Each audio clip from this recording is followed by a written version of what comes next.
لە یادی 31 ساڵەی ڕاپەڕینە مەزنەکەی بەهاری 1991 لە شاری ڕانیەی دەروازەی ڕاپەڕین چەندین چالاکی ڕۆشنبیری و هونەری و کللتوری و وەرزشی ئەنجام دراو. ئەو یادە بە بەرزی ڕاگیرا. سەرپەرشتیاری ئیدارەی ڕاپەڕین دەڵێت شاری ڕانیە و سنووری ئیدارەی ڕاپەڕین پێویستی بە خزمەتگوزاری و ئاور لێدانەوەی زیاترە.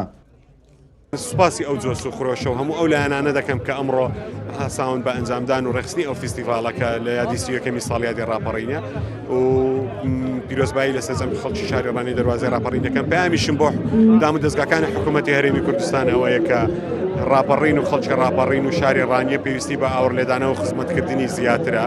کۆمەڵک پرۆژە و ئاستەنگ لەو سنوورەدا هەیە کە تاوەکو ئێستا نەتواندراوە لە ماوەی 8 ساڵ و 9 ساڵی ڕابردوودا چارەسەری بۆ بدۆزرێتەوە.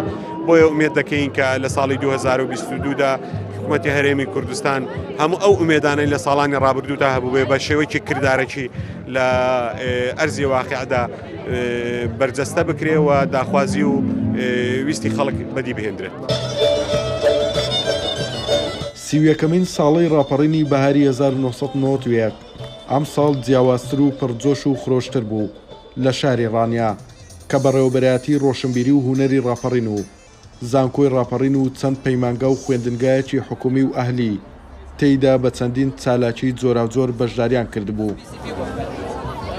خۆشبەختانە ئەم ساڵ بە بەشداری دەیان گەنج و لاو بەشداری دەکات لەم ساڵیادی ڕاپەڕینە مەزنەکەی ئاداری نوێک دەیان چالاکی هونەری ڕۆشنبیری ئەدەبی کەلتوری کە ئەم ساڵ جیاوازتر لە ساڵیان ڕابردوو کە لە زانکۆی ڕاپەڕینیش سوپاس بۆ زانکۆی ڕاپەڕینیش کە ئەوش بە کەرنەڤاڵی جیا و دەیان دیبێت و ئەمانە بەشداری دەکات لەم ساڵیادەدا. لەسەر جەم کۆلێجەکان و هەروەها هەندێک پەیمانگای سنوورەکەمان هەستاین بە ئەنجامدانی فیستیڤاڵێکی نیشتیمانی کوردستانی نەتەوەیی بۆ بەرزڕاگرتنی یادی ڕاپەڕین و ڕێزلێنان لە یادەوەری شەهیدانی سەربەرزی کوردستان بەگشتی و یادی ڕاپەڕین بە تایبەتی.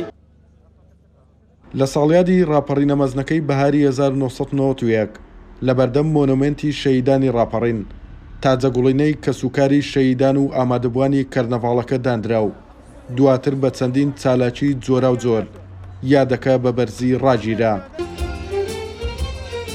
توانە عومەر، کورسات نیوز، ڕانیا.